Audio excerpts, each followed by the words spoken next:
O programa a seguir pode conter descrições de extrema violência e não é recomendado para pessoas sensíveis. Já comprou o jogo do Modus Operandi? É como um stop ou a dedonha, só que sem escrever nada. Tem as categorias normais, mas também tem mistério, investigação... E muito mais. Clica no link da descrição para saber tudo.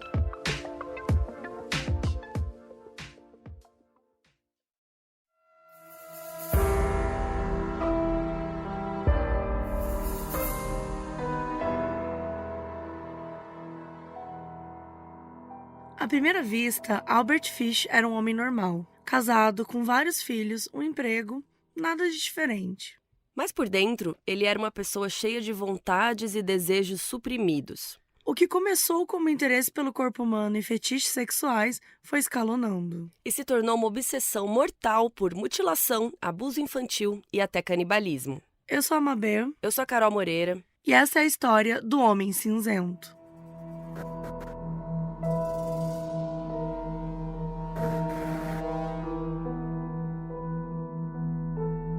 Hamilton Howard Fish nasceu no dia 19 de maio de 1870, lá em Washington, D.C. Ele era filho do casal Randall e Ellen, e ele tinha vários irmãos. E tinha uma diferença de idade bem grande aí entre esse casal. O Randall já era idoso quando eles tiveram o Hamilton, ele tinha 75 anos, enquanto a Ellen tinha 32. Então era uma diferença aí de 43 anos. E o Randall, ele era estadunidense, mas ele tinha ascendência britânica. E a Ellen tinha ascendência escocesa e irlandesa. E durante muito tempo, o Randall foi capitão de um barco. Ele navegava pelo rio Potomac, que vai de Washington até o estado da Virgínia. Quando o filho nasceu, ele já estava aposentado, né? E ele trabalhava como fabricante de fertilizantes. Mas o Hamilton amava a ideia do pai ter sido marinheiro. Era uma coisa que ele sempre mencionava para as pessoas, ele era muito orgulhoso disso. E, por sinal, a gente não vai chamar ele de Hamilton, como vocês perceberam que o nome do episódio não é Hamilton, né? Porque esse nome que ele recebeu foi em homenagem, muito provavelmente, a um parente distante que foi secretário de Estado do presidente da época, o Ulysses S. Grant. Mas o Hamilton não gostava do próprio nome, então, ainda criança, ele pediu para ser chamado de Albert. Algumas fontes dizem que ele escolheu o nome Albert em homenagem a um irmão dele, que nasceu natimorto, mas não tem confirmação oficial que foi por conta disso. Mas enfim, a gente vai chamar ele de Albert porque é o nome que ele assumiu socialmente pelo resto da vida e pelo que ele é mais conhecido. Outra coisa que não tem confirmação é a quantidade de irmãos que o Albert tinha. Do casamento entre o Randall e a Ellen, ele tinha 3 irmãos mais velhos, o Walter, o Edwin e a Anne. O Albert era o caçula dos 4, mas o Randall tinha um outro filho aí, chamado Lafayette, que era de algum relacionamento passado e tal. Então, assim, talvez tivessem outros também que a gente nem sabe. De qualquer forma, o Albert foi criado aí com esses 3 irmãos. Além de trabalhar, o Randall também era membro da maçonaria. E ele pertencia ao grau número 32, que é bem elevado porque só tem 33. Então, assim, né? Tá quase ali. E essa classificação de 33 graus é segundo o rito escocês, que é uma das várias classificações de ritos ali na maçonaria, e essa é uma das mais comuns. No dia 15 de outubro de 1875, o Randall estava numa estação rodoviária quando ele teve um ataque cardíaco que foi fatal e ele faleceu aos 80 anos. Nessa época, o Albert tinha 5 anos. E aí o Randall foi enterrado e aí em seguida a Ellen teve que decidir o que ela ia fazer sozinha com 4 crianças. E ela optou por mandar o Albert para um orfanato chamado St. John, lá em Washington. Ela não quis abandonar ele lá, ela realmente estava sem condições de cuidar dos 4. E quando ela conseguisse uma estabilidade financeira, ela queria voltar lá para buscá-lo. E a gente não sabe se ela fez isso só com o Albert ou se com alguns ou com todos os outros filhos também. O fato é que o Albert ficou vivendo lá no orfanato e para ele não foi uma experiência muito boa. Porque, para começar, o pessoal que trabalhava lá era bem rígido, então ele e outras crianças eram chicoteadas várias vezes como punição quando faziam algo errado. E, para piorar, ele sofria bullying dos outros meninos que agrediam muito ele. Só que, eventualmente, o Albert começou a gostar de quando batiam nele. Ele foi desenvolvendo um prazer sexual com isso. E quando os outros meninos iam lá agredi-lo, ele ficava com ereções, o que fazia com que os meninos zoassem mais ele ainda. E o Albert ficou no orfanato dos 5 aos 9 anos, até que em 1880 a Ellen conseguiu um emprego melhor e levou ele de volta para casa. Entre os 10 e 14 anos, ele continuou tendo algum tipo de contato com o orfanato, porque ele participava do coral lá. Só que à medida que ele foi crescendo e entrando na adolescência e tal, os interesses sexuais foram aflorando. Quando ele tinha 12 anos, ele começou a namorar um outro menino, que era um telegraph boy, né, tipo um mensageiro que ele entregava cartas de bicicleta. E normalmente, telegraph boys tinham entre 10 e 18 anos. Então pode ser que ele tivesse na mesma faixa que o Albert, ou pode ser que ele já fosse mais velho, né? Tipo, se ele tivesse 18 anos, ele era bem mais velho que ele. Então, assim, não dá pra saber exatamente qual que era a idade dele. O lance é que esse namorado introduziu o Albert no mundo sexual de um jeito bem específico. E uma coisa que acontecia muito com Telegraph Boys é que muitas vezes homens poderosos pagavam pra eles, pra terem sexo, coisas do tipo. Então ele era como se eles fossem prostituídos por esses homens, poderosos. Já tiveram até casos que eles eram levados pra bordéis. Então, era muito comum ali no século XIX que esses telegraph boys estivessem relacionados com sexo, né, desde muito novinhos, porque mesmo que isso não acontecesse com todos eles, acontecia com muita gente que eles conheciam e tal. Então, enfim, o Albert aprendeu com esse namoradinho aí algumas práticas sexuais mais inusitadas, algumas escatológicas. Por exemplo, o namorado incentivou o Albert a beber urina, a praticar coprofagia, que é quando você ingere fezes. E, eventualmente, o relacionamento terminou, mas o Albert continuou usando bastante tempo da adolescência para fazer descobertas sexuais. Todo fim de semana ele ia naqueles banheiros públicos tomar banho e tal, para ver outros meninos nus. E ele ficava ali horas e horas para ficar observando. E a mãe dele, óbvio, não sabia nada disso. E uma coisa importante da gente mencionar é que a família Fish tinha um histórico bem triste de transtornos mentais. Um tio do Albert tinha síndrome maníaca e ele acabou morrendo num hospital estadual. Um dos irmãos do Albert, a gente não sabe dizer qual foi, não tem essa informação, foi mandado para um hospital psiquiátrico. Ele também tinha problemas de alcoolismo. A irmã dele, a Anne, ela recebeu um diagnóstico de aflição mental, que ele não é um distúrbio propriamente catalogado, né? Mas ele serve como indicativo de algum sofrimento, de alguma questão mental que ela tinha. E o Lafayette, que é aquele outro filho do Randall, ele tinha esquizofrenia e ele morreu um ano antes do Albert nascer. E é dito que pelo menos outros 3 parentes do Albert foram diagnosticados com outros transtornos. A mãe dele, a Ellen, nunca foi propriamente diagnosticada, mas ela tinha algumas alucinações. Então ela via, ela ouvia coisas. Então pode ser que mesmo, né, não tendo sido diagnosticada, ela tivesse alguma coisa. Então assim, além de ter que cuidar de vários filhos, a Ellen ainda tinha as próprias questões dela e os filhos tinham as questões deles, né? Então era muito trabalhoso assim. E de certo modo, isso foi bom para o Albert, porque ele ficava bem mais livre. Ele podia ter as experiências dele, que ele tanto queria. E aí é quando ele chega na fase adulta, e nesse momento é que a coisa piora.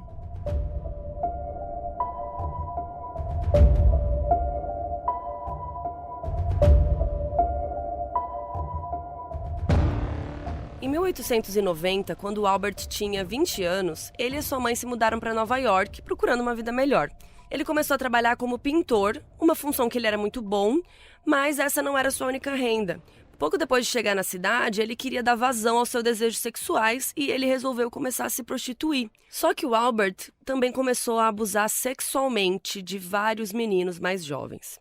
Alguns ele molestava, outros ele estuprava, mas eram sempre meninos e sempre menores de idade. Ele buscava vítimas de 6 anos de idade para menos.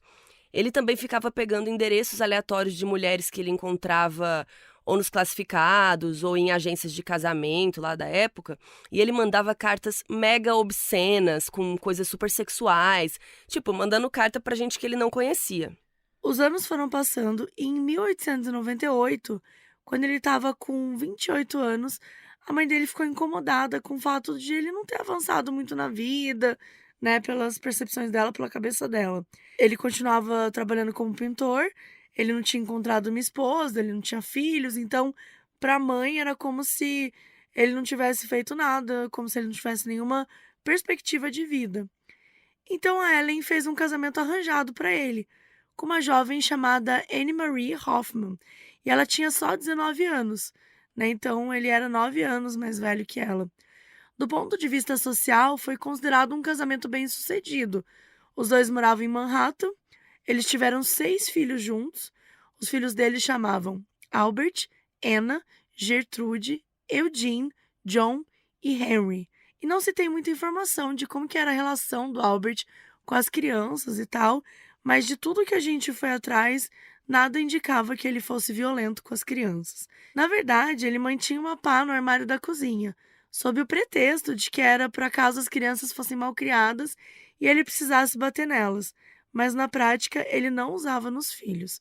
Quando ele estava sozinho, ele pegava a pá e ficava se machucando, e esses machucados deixavam ele excitado sexualmente.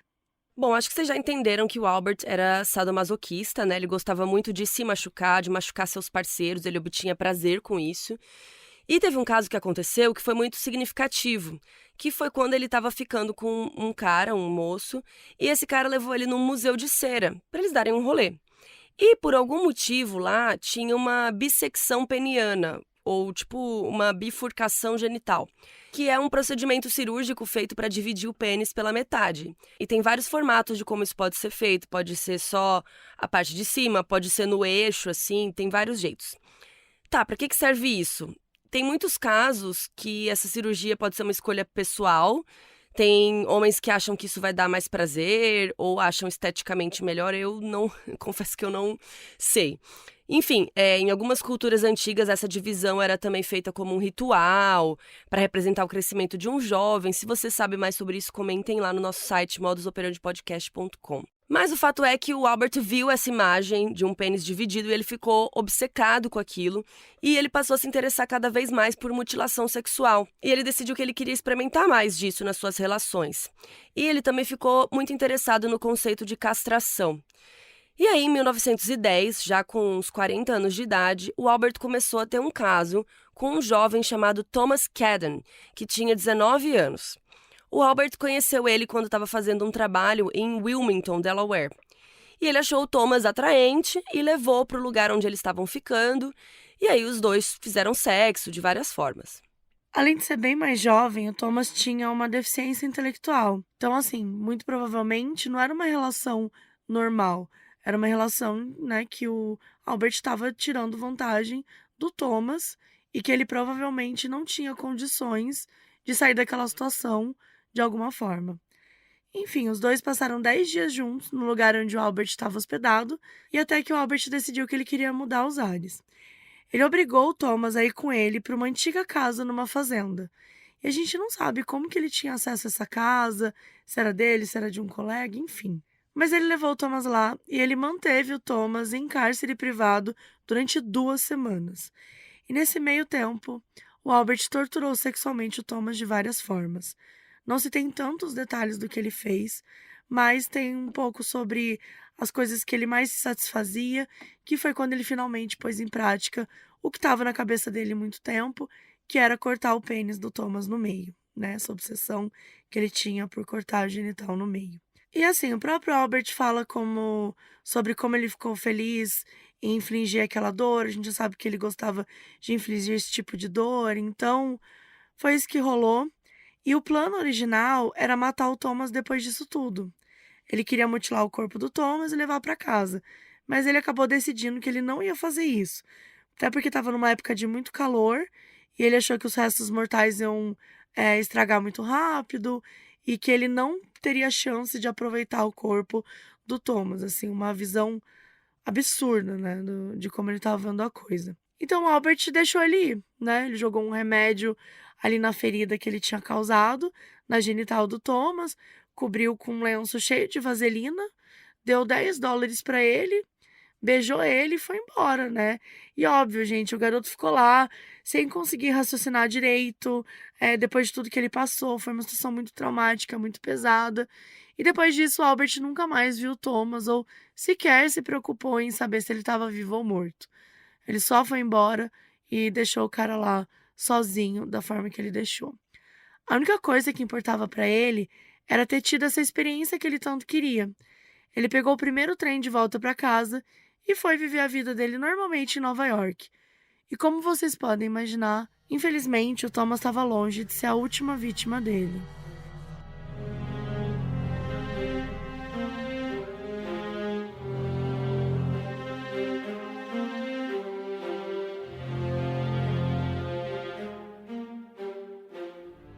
O Albert era um marido bem ausente, tanto emocionalmente, porque ele, estava mais preocupado com os crimes dele, quanto fisicamente, Vocês viram que ele estava viajando e ele ainda tirou semanas para ficar tendo um caso, e depois torturando o garoto. Então a Anna Mary, a esposa dele, teve que encontrar conforto de outras formas. Lá na casa da família Fish tinha um funcionário chamado John Straub, que era tipo um faz-tudo, assim, cuidava, consertava, talvez um caseiro, alguma coisa assim. E ele e a Anna Mary começaram a se envolver, até que em 1917 ela decidiu abandonar a família e os dois foram embora viver juntos. Nessa época, o Albert tinha 47 anos e ele se viu tendo que criar os filhos sozinhos. De acordo com ele, a Anna Mary levou grande parte dos bens da família, que levou todos os móveis e não deixou nenhum colchão para as crianças dormirem. Mesmo tendo que cuidar das crianças, o Albert aproveitou a ausência da esposa para seguir com seus crimes, sem ter que ficar dando satisfação para ninguém. E foi ali que ele foi desenvolvendo o seu próprio modus operandi. Ele ia atrás de meninos jovens, crianças ou adolescentes, para ter relações sexuais, no caso, estuprar, Na cabeça dele era relação sexual. E a preferência dele era por meninos afro-americanos ou com deficiência intelectual. E a gente já sabe por quê, Porque ele achava que se eles sumissem, ninguém na sociedade ia se importar. E que infelizmente a gente sabe que é verdade, E ele abusava desses meninos, torturava de várias formas, mutilava, matava. E ele tinha 3 armas que ele chamava de os itens do inferno, que eram uma faca de açougue, um cutelo de cozinha e um serrote pequeno. E uma coisa que ele fazia para economizar tempo, que é mais horrível ainda, ele pagava alguns meninos para encontrar vítimas para ele. Ele dizia as especificações de como ele queria a pessoa e os meninos iam lá e encontravam alguém. Mais ou menos nessa época, o Albert começou a ter alguns delírios, começou a ouvir algumas coisas. Por exemplo, uma vez ele deitou num tapete e ficou se enrolando lá, e ele disse que foi porque estava ouvindo a voz do João, um dos apóstolos de Jesus, que estava mandando ele fazer aquilo. Não se tem muita informação de como que ele tratou essas questões. A gente sabe que ele chegou a ser internado em algumas instituições psiquiátricas mais de uma vez, com o passar dos anos, mas não se tem nenhuma informação sobre diagnóstico ou orientação. E, gente, a julgar pela época que a gente está falando também, a gente sabe que não ia ter um diagnóstico muito correto, Sim. muito, ou até o tratamento muito correto. A gente está falando de, se hoje em dia já é um grande tabu, já é uma grande dificuldade, quiçá com o tempo que a gente está falando aqui. Então, mesmo que ele tivesse em várias instituições psiquiátricas e passasse por várias, a gente não dá para saber o que aconteceu por lá. Muitas delas torturavam, os pacientes, torturavam as pessoas que deveriam estar recebendo acolhimento e medicamento e tudo mais. E não tinha nenhum médico acompanhando, porque tem isso também, Se chega uma pessoa com um grande transtorno, com uma grande questão, o ideal é que tivesse um médico acompanhando para entender, qual é o estado dessa pessoa, o que ela tá fazendo, até para impedir que ela pudesse machucar outras pessoas, como, a gente tá vendo aqui no caso dele. E nessa época, os desejos dele de se automutilar aumentaram bastante. Uma coisa que ele fazia era inserir agulhas no abdômen e na virilha dele. Mais tarde, raios-x revelaram que ele tinha 29 agulhas alojadas na região pélvica. Então, assim, de tanto que ele já praticava isso nele mesmo. Além disso, tinha aquela pá que a gente falou, que ele usava para ficar se batendo. E a pá era cravejada com pregos, e ele usava bastante. Então, para ter uma noção assim, teve vezes que ele, meio que brincando com os filhos, incentivou os filhos e os amigos deles a ficarem batendo nele com a pá. Do tipo, para vocês verem como eu sou forte, kkk, sabe? Alguma coisa assim. E, de novo, a gente não tem informação se ele abusava sexualmente dos filhos, se ele fazia alguma coisa, mas não existem nenhum relato com relação a isso, dele ser violento e tal. Então, assim, não é porque não tem também que não aconteceu, Mas não existe relato, só pra vocês saberem. E outra coisa bizarra, uma vez ele pegou um pouco de lã, passou no fluido do isqueiro e colocou no próprio ânus e colocou fogo. E esse fato dele estar experimentando cada vez mais com esses prazeres, né, que ele sentia, mostravam que ele também estava disposto a experimentar algo como infligir essas dores às outras pessoas, como a gente já viu, né? Então, esses delírios dele começaram a se relacionar com isso. Ele acreditava que Deus estava falando com ele e mandando ele numa missão, que é um absurdo, para ele torturar e matar crianças. No dia 14 de julho de 1924, o Albert foi procurar uma nova vítima lá na área de Staten Island, lá em Nova York. Nessa época, ele tinha 54 anos. Ele ficou andando por um bairro residencial em busca de crianças, de alguma criança vulnerável que ele pudesse tornar uma vítima e tal. E ele encontrou um garotinho de 9 anos chamado Francis McDonnell. O Francis estava brincando na varanda, na parte da frente da casa, e a mãe dele, a Anna McDonnell, ela também estava sentada ali perto, ela estava amamentando a filha bebê e assistindo o filho brincar. E foi ali que ela viu o Albert andando pela rua e a aparência dele chamou bastante atenção. Ele já tinha cabelos grisalhos, né? Então, na percepção da Ana, ele parecia já um idoso e tal. Ele estava bem magro, com roupas maltrapilhas e também tinha um bigode bem grande. E o jeito que ele andava parecia ser meio estranho, ele ficava dando voltas, abrindo e fechando o punho, falando sozinho baixinho, meio que murmurando algo. E ele notou que ela estava observando. Ele tirou o chapéu para ela e continuou andando. A Anna não viu mais ele, então ela deixou para lá. Um pouco depois, o Francis saiu para brincar com os amigos ali por perto. Algo que ele sempre fazia era tranquilo. Ao todo eram 5 crianças, né, contando com ele. Eles estavam todos ali jogando bola. E aí que o Albert apareceu de novo. E ele ficou observando eles, só que dessa vez não tinha mais nenhum adulto por perto, então ele decidiu agir. Ele chamou o Francis para ir lá conversar com ele, e o menino foi sem saber quem era, né? Os amiguinhos só viram os dois indo embora juntos, sem saber para onde, e continuaram brincando normalmente, porque não parecia uma situação. Eram crianças, né, gente? Não é como se as crianças tivessem aí total capacidade de compreender esse tipo de risco. Então, sei lá, podia ser um parente dele que chamou e tá tudo bem, continuaram brincando e tal. E vocês já sabem o que aconteceu depois. O Albert abusou e matou o Francis e depois fugiu. O tempo foi passando, chegou de noite, nada do Francis voltar, e a Anna foi se desesperando. E quando o filho não apareceu para jantar, ela tinha certeza que tinha algo errado. O pai do Francis era policial, e aí ele rapidamente acionou os colegas, tanto a Anna quanto os amiguinhos deram depoimentos sobre aquele homem misterioso ali da vizinhança. E foi montada uma equipe de busca para encontrar o garoto, e aí um vizinho deu depoimento e contou que tinha visto o Francis andando perto de uma área arborizada e tinha esse homem estranho andando perto dele. E isso foi útil para a polícia, que foi lá nessa área e encontraram o corpo do Francis pendurado em uma árvore. Ele estava com as roupas arrancadas e ele tinha sido agredido severamente. O cadáver foi mandado para autópsia e lá foi definido que o menino foi abusado sexualmente e depois foi estrangulado com os suspensórios que ele estava usando. O corpo dele tinha tantos sinais de espancamento que a polícia ficou cogitando se o suspeito era realmente tão velhinho, sabe? Se era um idoso, ou se ele teria algum cúmplice mais jovem e mais forte. E essa história tomou conta de Staten Island e todo mundo ficou apavorado de saber que alguém podia fazer isso com uma criança, né?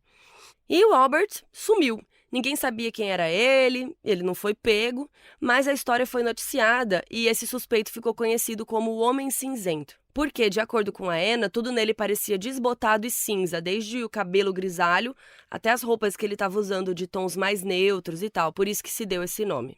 No dia 11 de fevereiro de 1927, o Albert fez outra vítima, dessa vez no Brooklyn. Um garotinho chamado Billy Gaffney, que tinha só 4 aninhos. Ele estava brincando no prédio que ele morava. E ele estava no corredor junto com um amiguinho que também chamava Billy, só que era Billy Beaton, de 3 anos. E o Billy Beaton tinha um irmão mais velho, de 12 anos, que estava ali com eles. Só que esse garoto de 12 anos entrou de volta no apartamento e ficaram os dois Billys brincando, né? O de 3 anos e o de 4 anos. E foi nessa hora que o Albert apareceu e ele sequestrou as 2 crianças. As famílias ficaram desesperadas, falaram com a polícia e começaram as buscas. Algumas horas depois, eles encontraram o Billy Beaton, né, o mais novo. E, gente, ele estava no telhado. Mas o Billy Gaffney, de 4 anos, ainda estava desaparecido. Perguntaram pro Billy o que tinha acontecido com o outro e ele falou que o bicho-papão tinha levado ele. A polícia não tinha como trabalhar com isso, então, assim, não contaram com o relato do menininho. E, gente, é óbvio, né? Imagina, o menino tinha 3 anos, não tem como a gente ter uma informação pra ele, né? Foi um monstro, foi alguém assustador, né, que sequestrou eles. Então, eles só tinham esse depoimento desse garoto. Então a polícia não tinha nada, assim. Eles ficaram meio que investigando sem nenhuma pista. Depois de deixar o menino de 3 anos no telhado, ele levou o Billy Gaffney para os lixões da Riker Avenue. Lá perto tinha uma casa isolada, abandonada, que o Albert conhecia e até, provavelmente, ele já teria levado outras crianças para lá também. E aí o Albert deixou o menininho pelado, amarrou ele, amordaçou e foi embora. Simplesmente ele largou o menino lá e voltou só às 2 horas da tarde do dia seguinte. O menino ficou sozinho, amordaçado, com frio, sem comer. Imagina... Eu não consigo nem pensar o que essa criança passou. A cabecinha é muito, muito pesado, gente. E aí, quando ele voltou, a gente nem vai contar o que ele fez, porque foi uma coisa assim. É muito pesado, é muito triste. Ele abusou, bateu, enfim. Ele matou o Billy e depois ele bebeu o sangue dele. Então, assim, horrível, horrível. Acho que a gente nem vamos entrar nesse detalhe. Depois ele esquartejou ele pra, né, esconder o corpo e tudo mais. Ele dividiu os restos mortais em 4 sacos e cobriu cada um deles com pedras para ficar bem pesado. Por fim, ele jogou no fundo do mar e os sacos afundaram muito rápido, né, por conta do peso. Só que o Albert não jogou tudo fora no mar. Ele levou algumas partes do corpo do Billy para casa e aí ele fez uma comida, colocou outras comidas, tal, e ele consumiu os restos mortais do Billy. O corpo dele nunca foi encontrado e a polícia não tinha nenhuma pista que pudesse encontrar, que pudesse ajudar a encontrar o menino. Então eles foram pelo caminho mais fácil. Naquela mesma época, em Nova York, tinha um outro serial killer na ativa. Ele se chamava Peter Kudnowski. Ele tinha várias semelhanças com Albert, porque os dois matavam na mesma área, na mesma época, e ambos matavam crianças. Então, eles consideraram que provavelmente o Peter tinha sido responsável pela morte do Billy. Então, né, eventualmente o Peter foi pego e foi executado. Enquanto isso, o Albert estava lá solto, super tranquilo, cometendo crimes com muita atrocidade, né, pensando que nunca seria pego. Mas em breve, ele ia cometer um crime que mudaria tudo.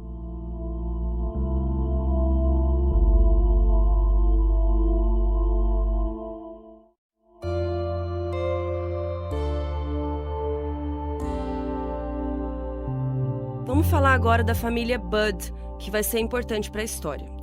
Albert e Delia Budd eram casados, esse é outro Albert, né? E eles tinham 5 filhos, a gente sabe o nome de 4.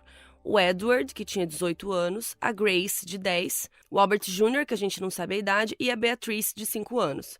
E um, né, quinto que a gente não sabe. E era uma família bem pobre. Esse moço trabalhava como porteiro de uma companhia e eles moravam num cortiço. E o menino Edward, de 18 anos, ele era super empreendedor, ele sempre estava atrás de emprego, fazia esquemas com os amigos para conseguir trabalhar, para conseguir dinheiro. Ele queria muito ajudar os pais e queria também sair daquele lugar. Ele odiava morar ali, ele achava que era sujo, fedorento, muito cheio, né, muita gente. E o maior sonho dele era trabalhar no campo, ter um ar mais puro, ficar perto da natureza. E no sábado, dia 25 de maio de 1928, ele colocou um anúncio nos classificados dizendo: jovem de 18 anos procura emprego no campo e o endereço. E aí, vocês já sabem quem viu esse classificado, né? O Albert, nosso protagonista da história aqui, que estava com 58 anos na época, e ele se interessou e decidiu ir conhecer o rapaz. No dia 28 de maio, ele foi lá na casa deles e foi recepcionado pela mãe, a Delia. E o Albert mentiu, ele falou que o nome dele era Frank Howard, e Howard era o nome do meio real dele, né? Mas enfim, ele inventou esse nome, e ele disse que era fazendeiro lá de Farmingdale, de Long Island, e que queria entrevistar o Edward para contratar, né, para um emprego. A Delia mandou a Beatrice, de 5 anos, ir buscar o irmão que estava na casa de um amigo. Enquanto isso, a Delia ficou fazendo sala para o Albert e ele contou a sua história, né? Entre aspas, porque obviamente ele mentiu. Ele tentou contar o máximo de verdades possíveis. Ele falou que trabalhou por anos como decorador de interiores, que ele tinha 6 filhos, que ele foi abandonado pela esposa, que ele teve que criar os filhos sozinhos. E aí começaram as mentiras, né? Falou que ele, junto com os filhos e com os trabalhadores rurais, adquiriu uma fazenda em Long Island e transformou num negócio super rentável, né? Graças à quantidade enorme de galinhas que ele tinha. Ele falou que ele tinha, assim, centenas de galinhas. E que também tinha algumas vacas leiteiras e tal. E que um dos peões ia se mudar para longe e precisava de alguém novo e forte para o serviço. A Dília, gente, ela ouviu tudo aquilo com entusiasmo, né? Ela prestou bastante atenção nas características físicas dele, o cabelo grisalho, o bigode grande, eram marcantes. Ela achou ele sorridente. E daí o Edward chegou em casa e se apresentou para ele. E o Albert ficou impressionado com o quanto o Edward era forte, né? E ele decidiu contratá-lo ali na hora mesmo. Ele ofereceu um salário de $15 por semana. E assim, o Edward aceitou imediatamente, né? Super empolgado, gente. Como a gente comentou aqui, era uma família que precisava de dinheiro e tal. O melhor amigo do Edward, o Willie, chegou junto com ele e o Albert disse que ia contratá-lo também. E que no sábado ia lá aparecer para buscar eles e saiu para um compromisso. E aí os dois ficaram super animados, né? Por finalmente conseguir um bom emprego. Só que chegou o sábado, no dia 2 de junho, e o Albert não apareceu. Ele mandou uma carta para os meninos dizendo que ia precisar atrasar os planos. E aí, na manhã seguinte, no dia 3, ele apareceu lá na casa dos Bud. E ele falou que não ia levar o Edward ainda, que ele foi lá na intenção de dar morangos e queijo de presente para a família. Falou que era da fazenda dele. Como ele chegou lá por volta das 11 da manhã, a Dília chamou ele para almoçar e o Albert aceitou. E o Albert conheceu o pai da família, que o nome também era Albert, né? Então a gente vai chamar ele de Sr. Bud. Então eles conversaram bastante e o Albert contou super empolgado como era a fazenda, que era um lugar incrível, que tinha 20 acres de terra. E o Sr. Bud achou ele simpático, parecia confiável. E na hora do almoço todo mundo sentou junto. E foi aí que o Albert conheceu a Grace, a irmã de 10 anos do Edward. Ela tinha acabado de chegar da igreja. E ela era considerada uma menina muito bonita, ela tinha um cabelo lindo, sabe, aqueles olhinhos, ela tinha um semblante sereno, ela estava com uma roupinha de seda branca, um colarzinho de pérolas, estava toda bonitinha. E o Albert se interessou por ela, e provavelmente ali ele recalculou a rota do que ele tinha planejado fazer, porque no momento em que ele viu a Grace, ele deixou o Edward para lá e ficou só interagindo com ela. Ele pegou várias notas de dólar e entregou na mão dela, e disse para ela contar o dinheiro. Queria saber se ela era uma boa contadora. E a Grace contou certo, tinha $92 ali. E o Albert falou que ela era super inteligente. E a família Bud ficou chocada, né, de ver aquela quantidade de dinheiro.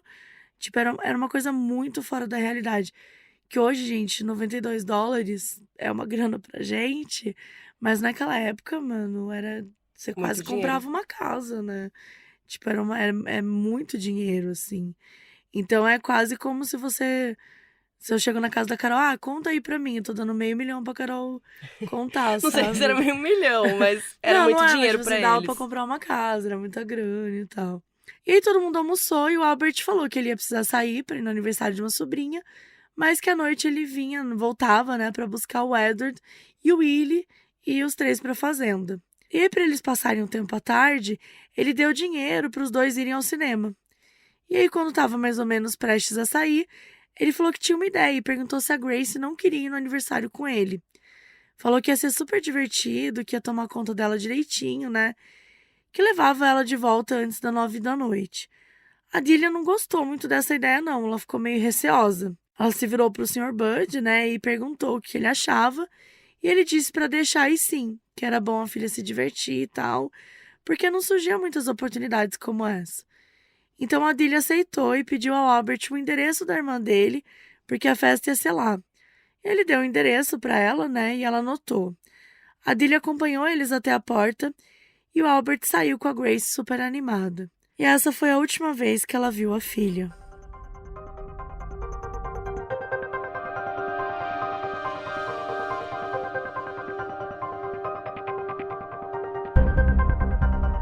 As horas passaram, a noite chegou e a Grace não voltou para casa. A Dília ficou desesperada, óbvio que o Albert não deu nenhuma notícia e a família não conseguia dormir, né? Imagina, a menina não dava sinal de vida, ficaram desesperados. E aí, quando deu de manhãzinha, o Edward, o mais velho, foi para a delegacia, contou que a irmã tinha sido levada e tal. E o tenente da polícia, Samuel Driben, ouviu todo o relato e mandou conferirem o endereço que o Albert tinha deixado. Foi então que o Edward ouviu a pior notícia possível, que aquele endereço não existia. A polícia não fazia ideia de quem era aquele homem, mas com certeza o nome dele não deveria ser Frank Howard e com certeza ele não tinha fazenda alguma. E imediatamente começaram uma investigação. A primeira coisa que a polícia precisava era de um rosto. Então eles chamaram os Bud, mostraram fotos de abusadores de crianças que já tinham passagem criminal, para ver se eles reconheciam alguém. Mas a foto dele não estava lá, eles não reconheceram nenhuma foto. Então a polícia foi tentando outras formas, né? Eles fizeram mais de 1000 panfletos com o rosto da Grace e com uma descrição do Albert, falando que ele tinha cabelo grisalho, bigode e tudo mais. E esses panfletos foram mandados para outras delegacias dos Estados Unidos todo, para ver se outros policiais já tinham lidado com esse homem, se sabiam, né, de alguma coisa parecida, mas também não deu em nada. Então, o próximo passo foi liberar as informações para o público e pedir ajuda, né, para caso alguém tivesse visto a Grace ou tivesse alguma informação importante, que procurasse a delegacia para falar sobre isso. Ao todo, tinham 20 policiais responsáveis diretamente nesse caso. E foi um número necessário, porque apareceram tantas testemunhas que tinham visto a Grace em algum lugar que eles tiveram que usar, que analisar cada um dos relatos. No fim, nenhum deles levou a nada, e eles voltaram a estaca zero. Como ninguém sabia de onde vinha o tal Frank Howard, os investigadores conversaram com os Bud e foram atrás de pistas para descobrir a identidade dele. E lembra que o Albert tinha enviado uma carta para a família, né? Dizendo que não ia poder buscar os meninos e tal. Então, os Bud entregaram essa carta para a polícia e tal, e eles conseguiram rastrear essa carta. E ela foi enviada de um escritório que ficava em East Harlem, lá em Manhattan, e foram lá averiguar. E chegando lá, eles conseguiram acesso ao manuscrito original da carta enviada. Gente, olha que coisa antiga, né? Tem gente que nem deve saber que isso já existiu. Mas, enfim, tinha esse manuscrito aí e ele tinha sido escrito com uma caligrafia, né, de uma pessoa e tal. E a caligrafia ela era muito bonita, a gramática estava toda certinha. Então, a polícia definiu que o criminoso provavelmente era de uma classe social mais elevada porque ele tinha tido acesso a uma boa educação. E também ele tinha levado queijo para a família, né? Então, enfim, a família estava falando tudo, né, contando tudo, mostrando tudo para a polícia. Conseguiram encontrar o lugar que ele tinha comprado esse queijo e também ficava lá em East Harlem. Então a polícia interpretou que provavelmente ele ou morava naquela região ou frequentava muito aquela região e ali virou o ponto principal de investigação.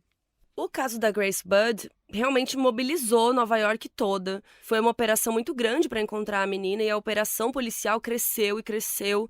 E eles conseguiram especialistas em impressões digitais de Manhattan para tentar achar esse criminoso. E eles estimam que tinha por volta de 250 policiais à paisana, né, disfarçados ali, espalhados por Nova York, de olho em qualquer homem grisalho que passasse.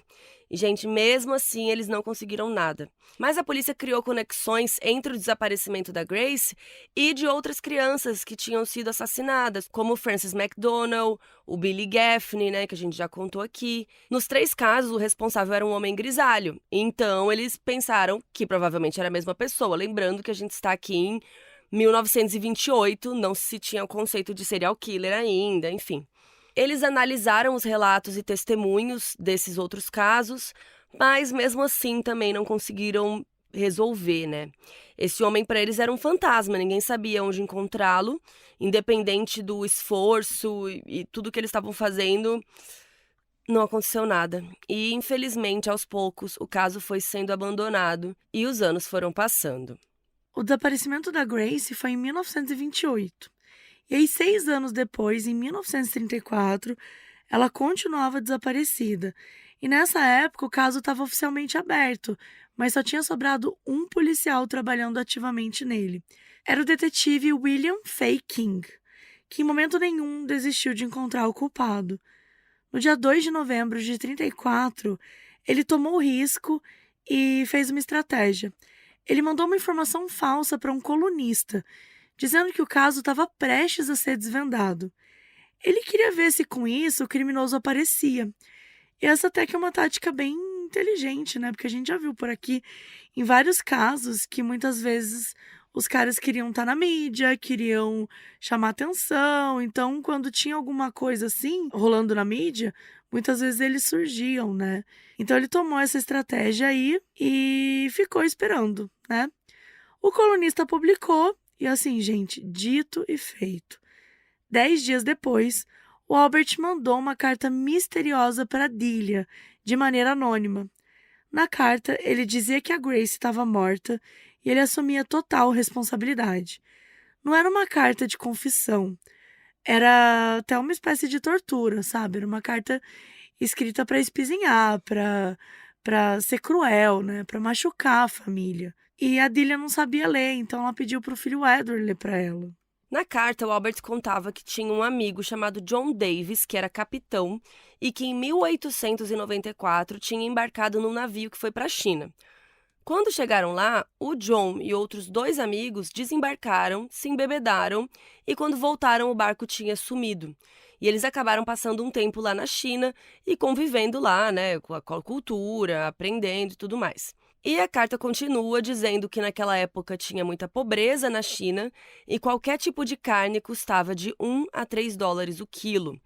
E que o sofrimento entre os pobres era tão grande que todas as crianças com menos de 12 anos eram vendidas para se tornarem alimento, como forma de impedir que os outros morressem de fome. A carta falava que dava para ir em qualquer loja e pedir partes de crianças para ingerir, e dizia que tinha códigos. Se você falava bife, era uma parte do corpo, se você falava costela, era outra coisa.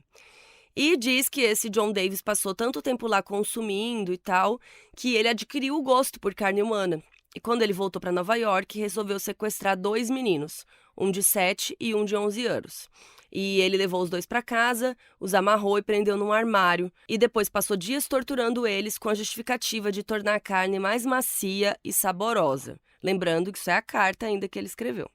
E aí que depois ele teria matado os 2 e teria comido o de 11 anos primeiro, e que ele ingeriu de várias formas, frito, cozido, ensopado, etc. E aí que o Albert entra na história, que ele morava perto desse John, que contou tudo para ele sobre a experiência na China e sobre o gosto por carne humana.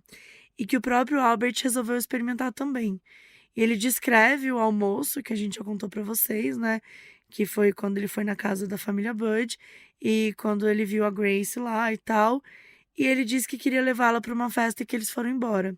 E ele falou que, na verdade, ele levou ela para uma casa vazia em Westchester e de início deixou ela lá do lado de fora colhendo flores. E aí que ele entrou, subiu pro quarto, tirou todas as roupas para não sujar, né, com o sangue dela, e que depois ele foi até a janela e gritou para ela subir. E quando a Grace subiu, ela viu ele nu e ficou assustada. Começou a chorar, tentou descer as escadas, mas que ele segurou e tirou a roupa da menina. Que ela reagiu, mordeu e nananã, e ele sufocou ela até a morte. E que depois ele teria esquartejado e levado 9 dias para consumir o corpo inteiro. Disse que não teve relações sexuais, mas que poderia ter tido se ele quisesse. E terminou a carta dizendo que morreu virgem. Nossa, uma carta assim, deplorável, deplorável. E aí todo mundo que leu essa carta ficou, né, completamente chocado com toda essa crueldade. E de início os Buds até achavam que podia ser alguma pegadinha, sabe? Alguma coisa doentia, alguma coisa horrível. Mas o detetive King percebeu que os detalhes sobre o almoço eram coisas muito específicas. Então ele achava que provavelmente era o assassino de verdade. Ele não sabia ou não se importou muito com essa parte do início ali da China, mas no que tangia a parte do sequestro, da morte da Grace, ele achou que fazia muito sentido. Sem falar que a caligrafia dessa carta era igual à que o Albert tinha escrito anos antes e mandou para os Bud. Por sorte, o envelope da carta tinha um emblema com a sigla NYPCBA, que representava a Associação Benevolente de Motoristas Privados de Nova York. Aí o detetive foi lá, explicou toda a situação para o presidente da associação e ele convocou uma reunião de emergência com todos os membros. E a polícia foi checando a caligrafia de cada um para ver se alguma era parecida. Mas nenhuma deu igual, então o detetive King pediu para eles ficarem de olho, para avisar, né, se vissem qualquer pessoa estranha, se, sei lá, alguém levasse os envelopes para dar para outra pessoa. E aí apareceu um zelador que contou para o detetive que ele mesmo tinha levado sim alguns envelopes para sua antiga pensão uns meses antes. Ele deu o endereço certinho e a polícia foi lá averiguar. Conversaram com a dona, deram a descrição física do assassino e ela percebeu qual inquilino se tratava.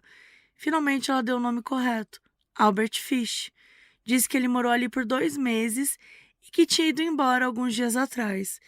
E antes de ir embora, ele falou para a dona que era para ficar de olho numa carta que chegasse para ele, porque o filho dele morava na Carolina do Norte e mandava dinheiro para ele.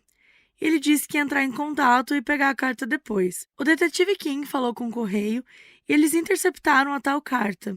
Então agora era esperar o Albert aparecer na pensão de novo e prendê-lo. E finalmente esse dia chegou. E no dia 13 de dezembro, um mês depois dele mandar a carta para a família Bud, o Albert voltou na pensão. A dona ligou para o detetive King imediatamente e mandou ele ir lá. E ela ficou distraindo o Albert. Assim que chegou, o detetive viu o Albert sentado bem tranquilo com uma xícara de chá. E ele perguntou se ele era o Albert Fish. E o Albert levantou e fez que sim com a cabeça. Então ele pegou uma lâmina de barbear no bolso e ameaçou o detetive King. O detetive já estava sem paciência nenhuma. Ele agarrou a mão do Albert, derrubou a lâmina com muita facilidade e falou: "Agora eu peguei você."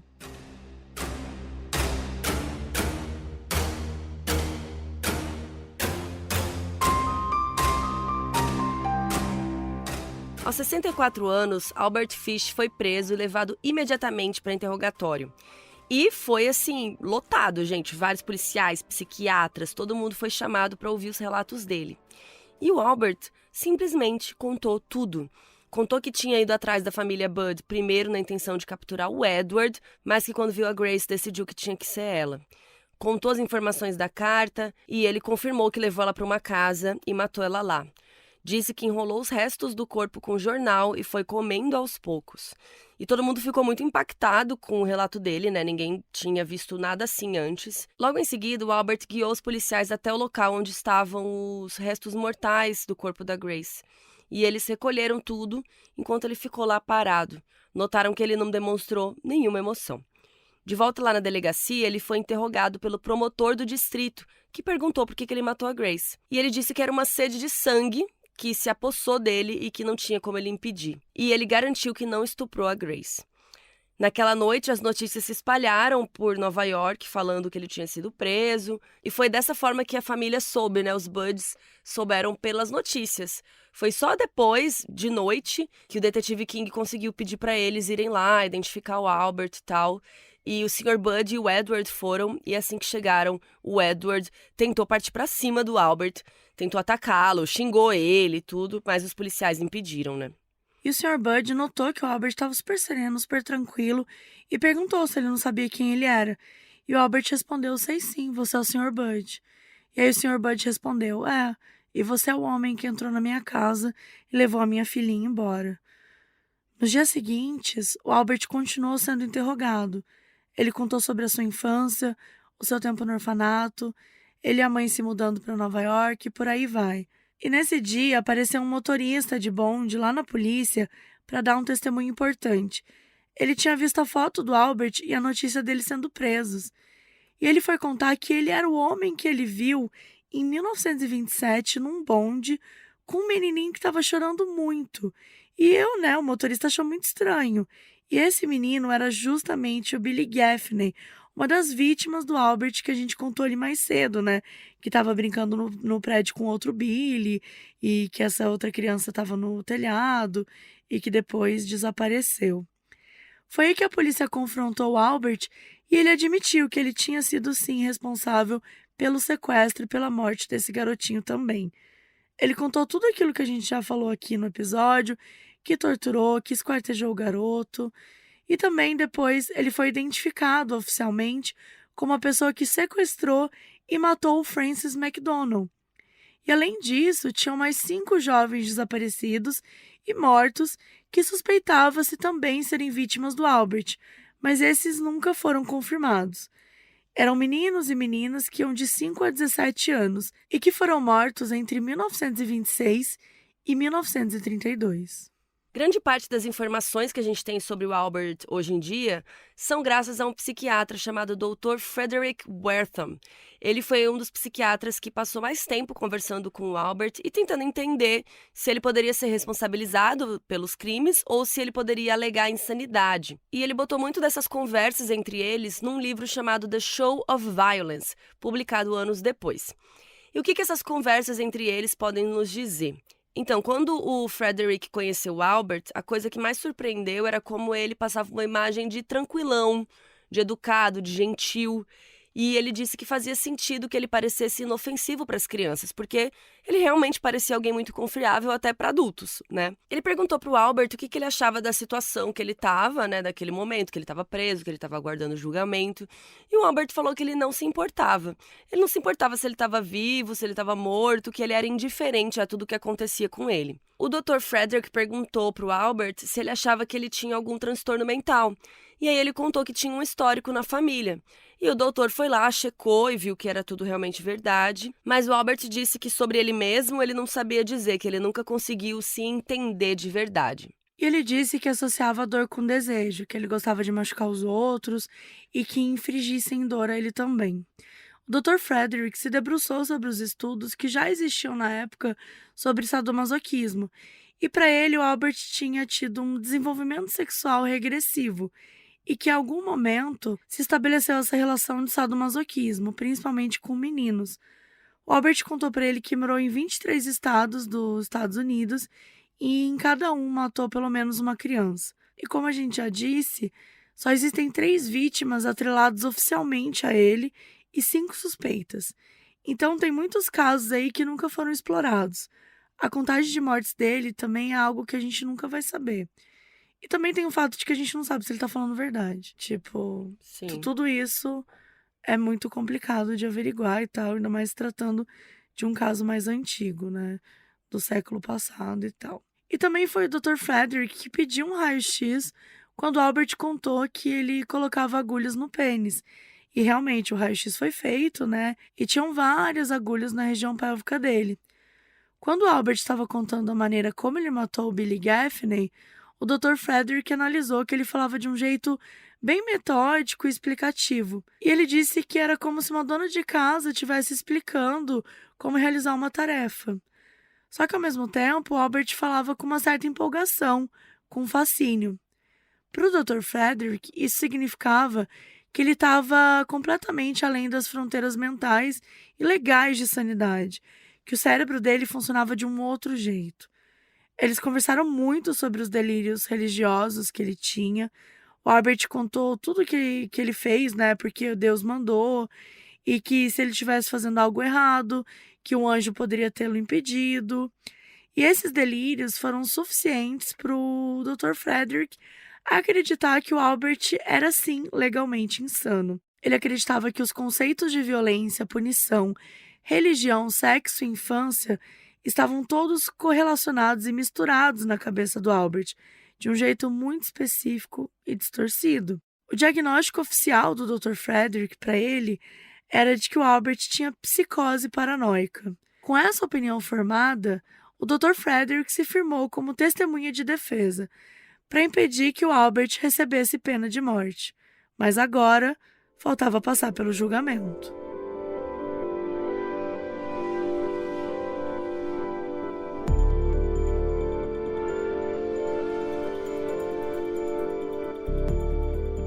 O julgamento do Albert começou em 11 de março de 1935, lá em Nova York. O promotor responsável pela acusação foi o Albert F. Gallagher, enquanto o advogado de defesa era o James Dempsey.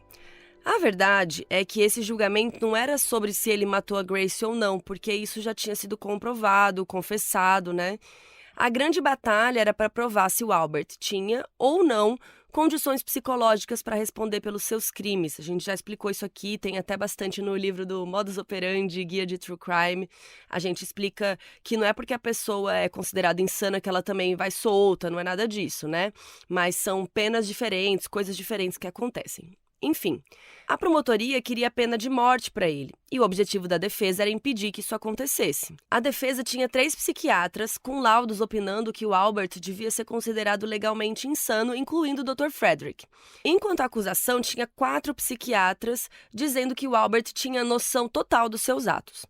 O promotor tinha como objetivo mostrar que o Albert tinha sido super minucioso, que ele tinha planejado os crimes, né? E que isso só é possível para uma pessoa com as faculdades mentais sob controle, que ele não era insano. Ele falou que o Albert tinha memória boa, que ele tinha disposição física, que ele sabia escolher a maneira certa de manipular a família, ele sabia as armas para esquartejar. Só que teve uma coisa ali que a gente pode debater se é legal ou não, mas ele quis apelar muito para a emoção do júri. Então, no 3º dia do julgamento, ele pediu que levassem uma caixa com alguns restos mortais da Grace, já assim, os esqueletos, sabe? O detetive King deu testemunho de como Albert disse ter matado a garota. E aí o promotor Gallagher tirou o crânio dela da caixa e mostrou para todo mundo, chocando quem estava presente. O Dempsey achou isso um absurdo e pediu a anulação do julgamento, mas o juiz mandou continuar. A estratégia da defesa foi bem curiosa.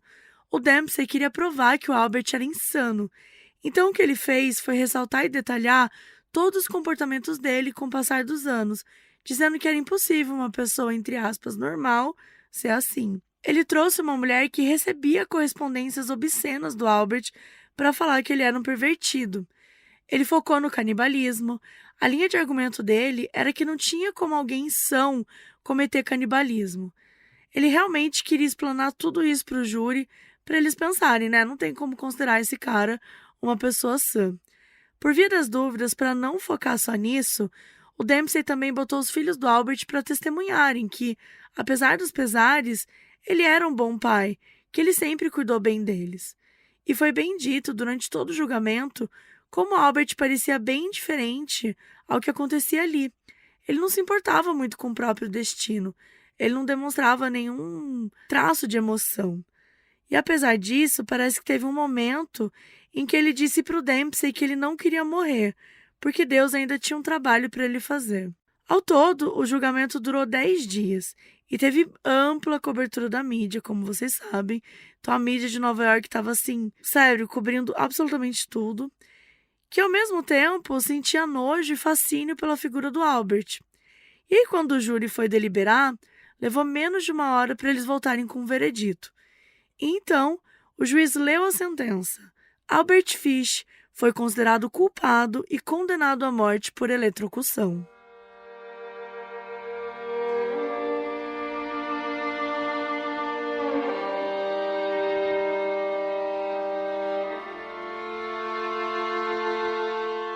O Albert foi levado imediatamente de volta para a prisão, onde aguardaria o cumprimento da sua sentença. E disseram que, por mais que ele não quisesse morrer, ele ficou muito interessado na possibilidade de ser eletrocutado. Um pouco depois, um dos membros do júri explicou que todos eles achavam que, com certeza, o Albert era insano, mas que achavam que ele merecia morrer de qualquer forma. No dia 16 de janeiro de 1936, o Albert foi morto na cadeira elétrica.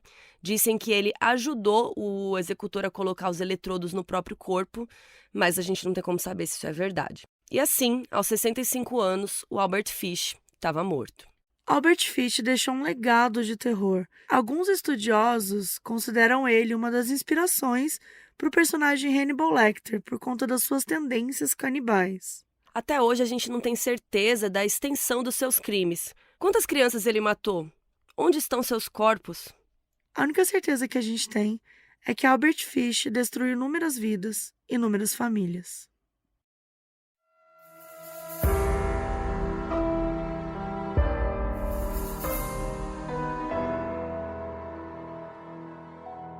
O aviso no início desse episódio foi gravado pela Samantha Leite, que é nossa apoiadora na Aurelo.